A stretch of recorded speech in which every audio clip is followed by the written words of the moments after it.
한 절 말씀입니다. 우리 앞에 보시고, 우리 성경책을 보시고, 우리 함께 이 말씀을 읽으면 좋겠습니다. 우리 함께 한 목소리로 읽겠습니다. 시작. 너희가 성경에서 영생을 얻는 줄 생각하고 성경을 연구하거니와 이 성경이 곧 내게 대하여 증언하는 것입니다. 아멘. 자, 우리가 오늘부터 이제 지난번에 첫 번째 우리 단계가 하나님을 경험하는 삶에 대한 이야기를 3시간에 걸쳐서 우리 함께 나오는데, 두 번째 단계입니다. 세컨드 스텝으로 다룰 거는 성경과 묵상이라는 주제로 우리가 함께 배워가려고 합니다. 우리 주제가 뭐라고요? 성경과 묵상입니다. 성경과 묵상에 대해서 다루려고 합니다. 자, 하나님을 경험하는 삶에 대한 1단계에서 우리가 같이 나왔던 것은 내 삶에 하나님께서 함께 하시고 늘 나에게 말을 걸고 함께하기 원하시는 분이라는 것을 우리가 잊지 말자. 하나님께서 우리와 늘 함께 하시고 나와 함께하기 원하신다. 내게 말해 보신다. 그 하나님을 우리가 경험하자라는 것들을 나눴습니다. 제 블로그에 혹시 찾아오시는 분들은 혹시 이런 글들을 봤을 수도 있겠지만, 제가 얼마 전에 한 어떤 청구론이라고 불려지는 제가 생각하기에는 조금 문제가 있는 재정 강의에 대한 비판하는 글을 쓴 적이 있습니다. 아마 우리가 이런 챕터들을 계속 나누면 언젠가 한번 재정에 대해서 다루게 될 텐데, 그때 우리가 그 재정에 대한 원칙은 깊이 있게 다루게 될 것 같습니다. 제가 그 글을 썼을 때 그 글에 대해서 많은 공감이 있었는데, 어느 날은 반론도 만나게 되었습니다. 반론을 한 분이 써서 제게 보내셨는데, 그분의 그 반론의 입장과 근거는 무엇이었냐면 바로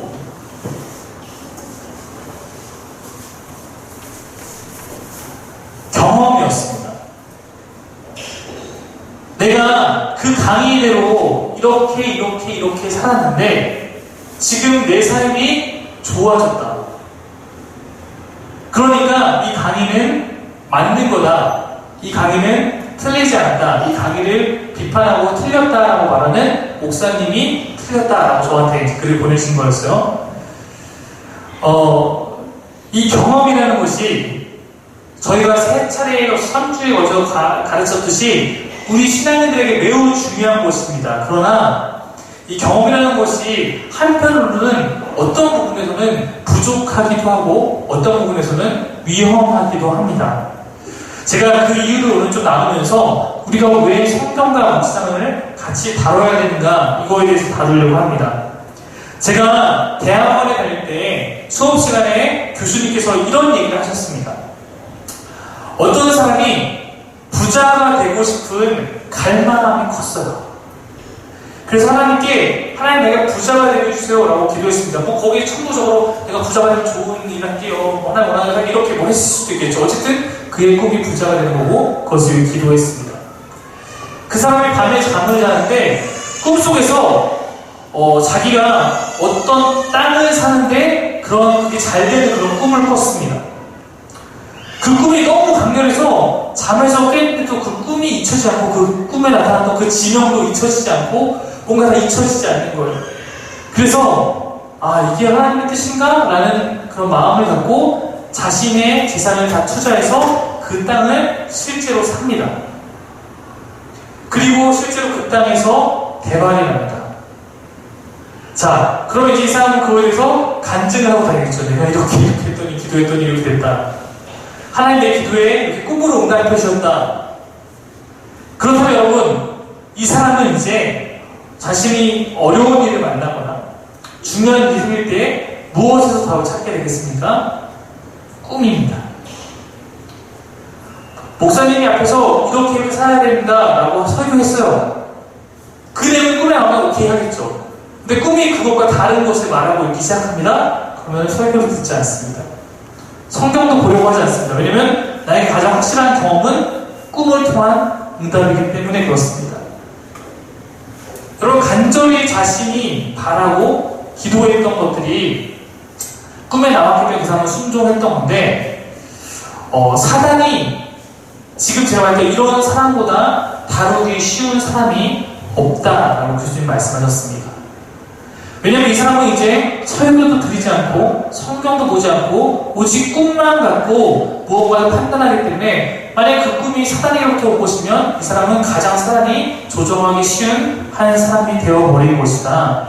꿈과 환상은 중요할 수 있겠지만 그것에 헷갈리거나 거기에 매몰되게 되면 하나님의 뜻과 전혀 다른, 전혀 반대의 삶을 살 수 있다. 이런 얘기를 하셨던 것이 제 기억에 강하게 남아있습니다. 제가 다소 극단적으로 보이는 이런 이야기를 했지만 이것은 사실 그리스도인들에게 매우 많이 나타나는 현상입니다. 그 반대의 또 이제 이런 얘기 하도 많이 들으니까 경험은 위험한 거구나 라고 해서 난 이제 하나님 경험하지 않을 테야 라고 하고 벽을 쳐놓는 그 반대의 안타까운 상황도 발생합니다. 경험은 3주간 첫 번째 과정에 나눈 것처럼 경험이라는 것은 소중한 것입니다. 경험은 우리의 믿음과는 너무 중요한 것입니다. 그러나 이 경험에 있어서 우리가 아까 같은 그런 실수가 우리가 발생하지 않도록 주의해야 하는 것입니다. 여러분, 우리가 어떤 하나님을 경험하거나 내가 내 삶 가운데 어떤 것을 경험한다고 했을 때 그 경험이라는 것은 결코 객관적일 수 없습니다. 경험이라는 것은 내가 만난 하나님이에요. 나의 하나님. 근데 내가 그려낸 허상이 아니라 우리가 믿는 하나님인지 진짜 알 수 있는 어떤 그런 것은 다른 것의 기준이 있던 것입니다. 나의 경험은 그냥 나의 기준으로 내가 하나님을 그리고 나의 기준으로 나의 하나님을 판단하는 거지만 그것과 성경이 말하는 하나님이 다르게 됐을 때 우리 가운데 그 신앙은 크게 문제에 부딪히게 된다는 것입니다. 어쩌면 여기서 지금 말하려는 것은 여러분 한 사람의 하나님이 아니라 내가 말한 이런 하나님이야 라는 저의 기준도 결코 옳은 것이 아닐 수 있습니다. 우리 모두가 생각하는 각자의 기준의 하나님은 맞을 수도 있지만 맞지 않을 수도 있어요. 왜냐면 사람들은 각각 자기가 원하는 모습의 신의 형상을 만들어내는 연약하고 어쩌면 교활한 사람들이기 때문입니다. 하나님에 대한 그런 기준, 하나님에 대한 올바른 기준, 하나님이 어떤 분인지를 말해줄 수 있는 가장 정확한 기준은 하나님이 말해줄 수밖에 없어요. 아까 전에 제가 말하는 것은 저의 기준이시고 현우가 말하는 현우의 기준일 수 있습니다. 이 모든 기준의 가장 객관적인 기준은 하나님이 스스로 말씀해주신 내가 이런 하나님이야 라는 기준인데 그것이 알다시피 성경이라는 것을 통해서 우리에게 전달되었습니다. 만약 내가 만나고 경험하고 있는 하나님이 성경이 말하는 하나님의 모습과 일치되고 모순됨이 없다면 나의 이 경험이라는 것은 너무나 값진 것입니다. 제가 하는 얘기 이해되시죠? 내 경험과 성경이 말하는 하나님이 일치한다면 이것만큼 우리에게 값진 것이 없다는 것입니다. 그러나 만약에 내가 경험한 하나님과 성경이 말하고 있는 하나님의 모습이 일치되지 않고 모순된다면 우리의 경험은 오히려 나의 신앙을 왜곡시키고 하나님을 왜곡시키고 내 신앙을 병들게 하는 독소가 될 수 있다는 것입니다. 그렇다고 해서 그것이 두려워서 경험하지 않는 무감각한 신앙이 되는 것도 결코 바람직하지 않습니다. 양극단으로 가면 안 돼요. 제가 저에게 오셨던 그 글의 반론을 읽은 다음에 글을 하나 써서 그분께 전달하게 됐습니다. 그 글의 내용이 이렇습니다. 그분이 자매님이었는데요. 안녕하세요 자매님, 제 글을 읽고 쪽지를 주셔서 감사하게 생각합니다. 자매님과 의견이 다를 수 있지만 피드백을 하는 것이 좋겠다 싶어서 답장을 적어봅니다. 우선 제 기준은 그 재정망이가 좋은가 나쁜가 혹은 그것으로 인해서 만족하는 삶을 사는가 그렇지 않은가에 있지 않습니다. 저의 비판은 강의로 인한 결과에 있지 않고 그 강의가 성경적인지 그 과정에 있습니다. 하나님께서 때로는 사랑하는 자를 부하게 때로는 사랑하기 부하지 않게 하시는 분입니다. 그러므로 내 삶이 잘 되었는가 잘 되지 않는가를 가지고 내가 하나님께 복을 받았다 저주를 받았다 말하는 것은 성경의 가르침과 다릅니다. 자매님은 그 강의의 결과로 만족하는 삶을 살고 계시다고 했습니다. 충분히 그렇게 느낄 수 있습니다. 하지만 저는 그러하기에 그것이 하나님의 뜻이고 그 강의가 하나님의 말씀에 부합하다고 생각하지는 않습니다. 그 강인의 신학을 공부한 저로서 받아들이기 힘든 부분이 참 많습니다. 저는 그것이 왜 문제가 있는지를 비판하고 성경 해석의 과정에 대해서 목회자로서 양심을 갖고 글을 쓴 것입니다. 저도 제가 항상 옳다고 주장할 수 없습니다. 선줄로 생각하면 넘어지겠죠. 그러나 목사나 혹은 기독교 리더들이 성경에 입각해서 기준을 세우고 비판하는 것은 늘 계속해서 해야 하는 일이라 생각합니다. 체험은 중요합니다. 그러나 말씀이 더욱 중요하다고 생각합니다. 내 개인적 경험에서 옳다 여기는 것과 성경이 옳다 여기는 것이 부딪힌다면 저는 모든 것을 꺾고 성경이 옳은 것을 가르치고 따라 살아야 한다고 믿습니다. 혹시라도 강의 비판에 대한 저의 성경적 주장이 틀린다면 말씀해 주십시오. 함께 답을 찾아봐요. 하나님 말씀을 따라 살아가는 주의 자녀가 되기를 바랍니다. 이게 제가 썼던 글이었어요. 그 글 앞에 저의 비판에는 그 강의에 대한 성경적인 어떤 모순점들, 문제점들을 나열했었습니다. 제가 지금 이 쪽지에 대한 반론의 그 편지를 통해서 여러분이 오늘 제가 무슨 얘기하고 싶은지 대충 짐작이 날 수 있을 것 같습니다. 여러분, 장님과 코끼리에 대한 이야기 아시죠? 네, 아마 그 이야기 아실 거예요. 우리가 그 이야기를 한번 이렇게 생각해 봅시다. 하나님에 대한 성경의 전체적인 객관적인 증언이 코끼리 한 마리의 모습입니다. 우리가 기독교인으로서 그 하나님을 알아야 한다는 것이 이 코끼리 한 마리를 다 아는 것은 아닐 수 있습니다. 그 완벽한 모습을 다 이해하는 것은 아닐 수 있습니다. 우리가 하나님의 은혜로 그 코끼리 한 부분을 더듬어 은혜로 알게 되는 경우가 있습니다. 그것이 나의 주관적인 암과 경험입니다. 다른 누군가는 또 나와 다른 부분의 하나님을 경험할 수도 있습니다. 우리끼리 서로가 경험한 하나님이 조금 다른 것은 문제가 되지 않습니다. 다르다고 해서 무조건 틀렸다라고 할 만한 것은 아닙니다. 누군가는 하나님의 정의롭고 공의로운 부분을 만지면서 그 하나님을 경험하고 있을 수 있는 거고, 누군가는 하나님의 자비롭고 사랑 많으심을 경험하고 있을 수도 있는 거예요. 중요한 것은 우리가 그 만지고 만나고 느끼고 있는 그 하나님이 성경 전체의 그 하나님의 일부여야 한다는 거예요. 그 하나님과 모순되면 안 됩니다. 그렇지만 않으면 우리가 어디서부터 하나님을 알아가든 그것은 다 다를 수 있다고 저는 생각합니다. 그렇다면 성경과 모순된 경험을 하고 있는 사람은 어떤 사람들이냐? 누군가 이 코끼리를 만진 것이 아니라 옆에 있는 사슴을 만지고 와서 내가 코끼리를 만졌는데 코끼리에게 뿔이 있어, 이렇게 말하는 것과 같습니다.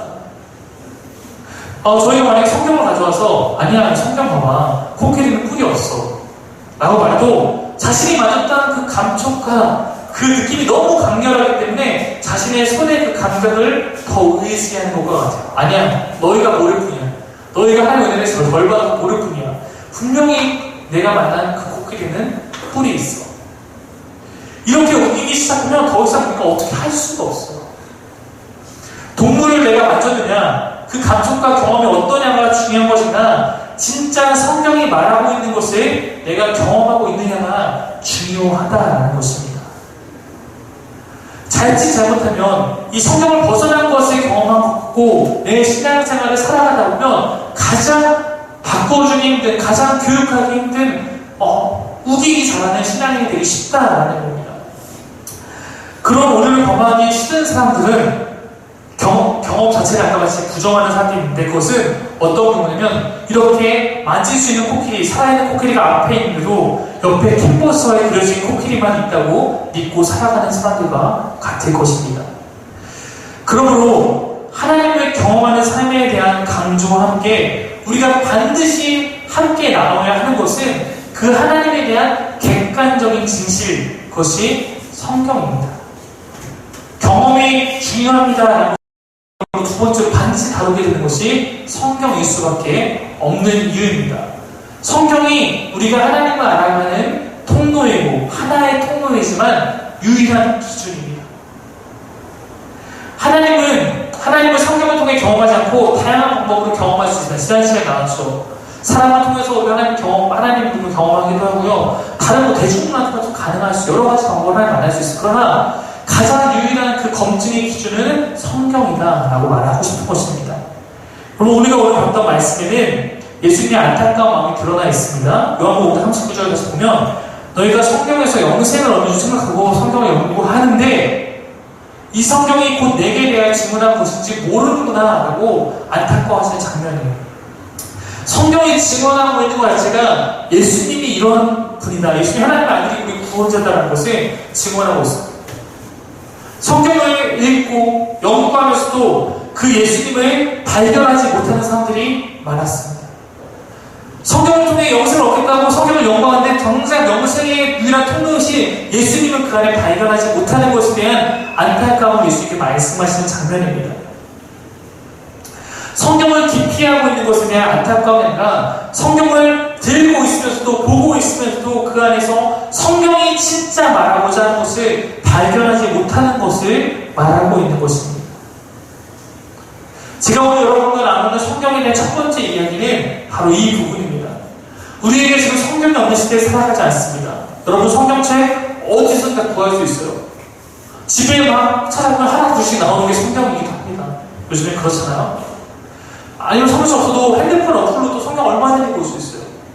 못 봐서 문제가 되는 게 아니고 못 보여주는 환경이 문제가 되는 것이 아니라 어떻게 라는 측면이 되게 중요하기 때문에 그거에 대해서 짧게 나누려고 합니다. 고신대라는 학교가 있습니다. 고려신학대학교인데 그곳에 박영돈 교수님이라고 요즘에 또 태국에서 많은 사람에게 영향을 끼쳐주시는 교수님인데 그분이 페이스북에 이런 글을 남긴 것이 있습니다. 한번 띄워주시겠습니까? 네. 이런 글이었어요. 주구장창 성경만 인용한 가르침이 2단, 3단이 될 수 있는 반면에 성경을 한 구절도 그대로 인용하지 않는 설교가 아주 성경적일 수 있다. 이 얘기가 무슨 얘기인지 이해되나요? 이 교수님들을 봤을 때 그런 거예요. 어떤 2단, 3단처럼 가르치는 사람들인데 성경을 하루 종일 얘기해요. 어느 구절에 뭐가 있고. 근데 내용은 전혀 성경과 달라. 어떤 사람은 성경을 직접적으로 인용하지 않고 간접적으로 살짝 인용하는데 너무 성경적인 얘기를 하고 있다는 거예요. 거기에 대해서 말을 하는 것입니다. 우리가 지금 얘기했듯이 성경을 주구장창 인용한 것에 방점이 있는 것이 아니라 진짜 성경이 말하고 싶은 것을 말하지 않으면 그것은 아무 의미가 없다라는 얘기입니다. 우리가 겪는 딜레마 아니겠습니까? 여러분, 우리가 겪는 딜레마가 이런 게 있습니다. 성경을 매일 읽는데 전혀 변하지 않는 사람이 참 많습니다. 성경을 매일 묵상하는데 자기 고집이 더 늘어가는 사람도 많습니다. 이런 것을 핑계 삼아 성경을 읽지 않는 사람들은 더더더 많습니다. 성경을 사용하고 성경을 소유하고 있느냐가 중요한 것이 아니라 당연히 그것을 읽는 것이 중요합니다. 단순히 내 눈으로 읽는 것이 아니라 그분이 말하고 싶은 것을 내가 읽어가는 것이 중요합니다. 그 안에서 하나의 마음을 알고 그분과 교제하는 것이 중요합니다. 무엇보다 어떻게 어떤 마음으로서 그분의 말씀을 듣느냐가 중요합니다. 제가 오늘 딱 한 가지만 이야기를 마치고 나눌게요. 여러분 이간질이라는 것이 있습니다. 어떤 건지 아시죠? 이간질이라는 건 사람 사이에 일어날 때 어떻게 발생합니까? 나는 이렇게 얘기했는데 이 의도를 왜곡해서 전달하면 이간질이 생깁니다. 문제가 생겨나죠. 성경을 가장 아름답게 읽는 방법이 딱 하나로 정리하면 하나님께서 하시고 싶은 말을 그대로 쫓아서 읽는 것입니다. 여러분 성경에 대해서 우리가 많은 경우에 하나님께서 하신 말씀과 다른 의도로서 그것을 왜곡시킬 때가 참 많습니다. 목사도 실수합니다. 때로 내가 하고 싶은 말을 성경을 통해서 전달하기도 합니다. 그러면 그것은 더 이상 설교라고 부르기 힘든 것이 됩니다. 성경이 하나님께서 우리에게 보이신 마음이자 우리 향한 음성으로 믿는다면 그 안에서 그 말씀을 하시는 분의 마음을 쫓아야 한다. 이것이 우리에게 이 성경과 묵상을 대하면서 가장 머리에 박혀 있어야 될 한 가지입니다. 여러분 결국 우리에게 신앙인들에게 있어서 내 신앙의 경험이 쌓인다고 해서 우리가 다 모든 것이 해결되는 것이 아닙니다. 내 신앙의 경험들이 오히려 하나님 말씀을 가리고 내 뜻대로 자꾸 성경을 해석하게 만든다면 내 신앙의 경험은 다 버려야 될 정말 배설물 같은 것일 수도 있어요. 우리에게 중요한 자세, 끝까지 버리지 말아야 될 자세가 늘 주님의 뜻을 따르기 위한 마음입니다. 누군가 저에게 이런 말씀을 하셨어요. 신자는 죽을 때까지 나를 점검하고 고민하는 것이다. 고민이 멈추는 순간 부패한다. 그리스도인의 삶이 무엇인가? 내가 항상 옳다, 내가 이 정도면 내 기준이 옳을 거야 라는 마음을 다 버려두고 죽는 그날까지 늘 나를 점검하고 혹시 내가 하는 뜻을 잘못 사용하고 있지 않은가? 혹시 내가 하나님의 말씀을 한다고 하면서 내 뜻대로 사용하고 있는 것이 아닌가? 하나님의 말씀을 읽은 다음에 내가 원하는 방식대로 내가 이것을 사용하고 있는 것이 아닌가? 늘 나를 점검하고 고민해 보는 거예요. 고민이 멈추는 순간 늘 부패합니다. 여러분에게 혹시 그래 나도 하나님 경험하고 싶어하는 마음이 있었습니다. 그리고 오늘 말씀을 통해서 이 경험이 분별되고 말씀의 기준으로 우리의 경험이 이제 다듬어진다는 것을 알았습니다. 그래서 나도 이제 말씀을 통해서 내 삶을 하나님과 좀 더 가까워지고 싶다는 마음에 결단을 혹시 하거나 성경이라고 했을 때 배우고 싶은 궁금증이 혹시 이만큼이라도 생겼다면 저는 평생을 통해서 여러분을 도울 것입니다. 그러나 여러분 제가 절대로 할 수 없는 것이 있습니다. 그것이 무엇이냐면 이 말씀을 알고자 하는 결단, 이 말씀을 따라 살고자 하는 결단, 그것은 결코 제가 할 수 없습니다. 여러분 스스로가 날마다 해야 하는 것입니다. 혹시 우리 사림의 교회에 있는 성도님들이 그래 나도 말씀에 좀 더 기를 죽여볼래, 나도 말씀을 좀 더 알아볼래 라는 마음이 있다면 이제 그것을 가지고 우리 교회가 그리고 제가 함께 도와서 하나님의 말씀과 함께 나아갈 수 있도록 힘쓸 것입니다. 그 첫 시작이 오늘입니다. 사귐의 두 번째 시간, 성경과 묵상. 우리가 함께 그 마음을 갖고 기대하는 마음으로 하나님께 한 걸 한 번 나아가서 주의 말씀을 따라 삶을 살아가는 귀한 사귐의 교회 성도님들 되시기를 간절히 바랍니다. 기도하겠습니다.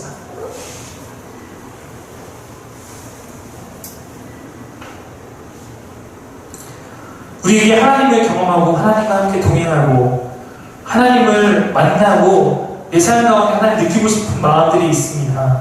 주님, 여러 가지를 통해서 우리 가운데 말씀하시는 그 하나님이지만 혹시 우리가 내가 잘못된 하나님을 만나고 있지 않을까?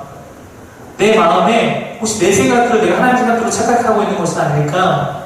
이런 두려움을 부시시키고자 이제 성경을 통해서 내가 진짜 하나님이 어떤 분인지 배워가는 시간을 가지려고 합니다. 비록 우리가 다 깊이 있게 다루지는 못할지라도 우리가 성경과 묵상에 다루는 이 시간을 통해서 우리가 조금 더 말씀과 가까워질 수 있도록 인도하여 주시고 말씀을 통해서 내 삶의 방향성을 찾아가는 그 훈련들이 될 수 있는 그런 시간이 될 수 있도록 인도하여 주옵소서.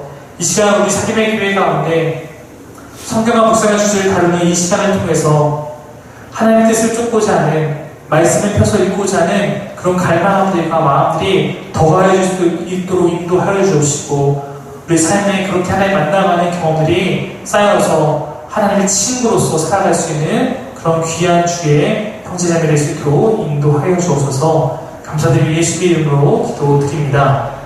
네.